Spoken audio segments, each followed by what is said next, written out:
नहीं मोट नहीं बड़ लागेला। देश हरान बा नेता से, अब बाप हरान बा बेटा से, अब बिहार बदनाम बा बिहारी से, अब भोजपुरी बदनाम बा ऐसा ऐसा सिंगर हरामी से। क्या बात कर रहे हैं?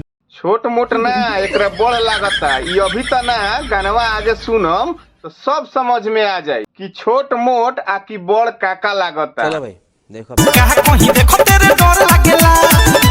तहरा के देख के त नइखे लागत कि तहरा डर भी लागत होई, काहे से कि तू जीबी रोड से आइल बाड़ू, इतना डेराता रू। तुम्हें शर्म है कुछ? और मुखी जब हम जाई रे धरे। अरे यार ते में मुट्ठी भर लेवे के कौन जरूरत बा, डायरेक्ट मुंह में ले लेवे के चाहिए। नजर नहीं अंधरिया में पड़े। अच्छा ई बात बा तो खुल के कह न कि रतौनी ना दिनौनी धैले बा, काहे से कि तोहरा नु अब एकर मतलब बा कि हाथ में या मुंह में लेवे के जरूरत नहीं खे। दू डरप आंख में डालल कर, ई रतौनी जल्दी ठीक हो जाए आ एकदम रात के फ्रेश लौके लागी। अरे तूहू मर्दे मौग हो गईला का हो? अब बताव तो तूहू भतार रखले बाड़ा। शर्म आया है? हमनी के लागत रहे कि उ बॉलीवुड के खाली करण जौहर बा, उहे बदनाम बा। भोजपुरियों में बाड़न स ना। देख लो भाई।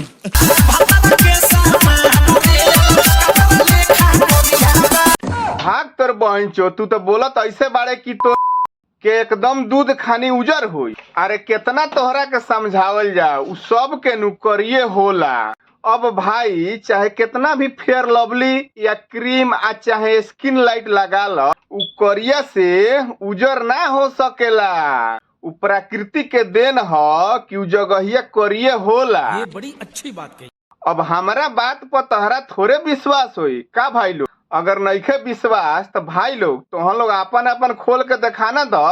आन्हर तो बोलले बाड़े बानरो बन जा। ठीक बा मिलत तानी न तो पता ना, अगर अपन दिखा दनी तो सीधा यमलोक में चल जाइब। मिलत तानी अगला वीडियो में। बाय बाय, टेक केयर, जय हिंद।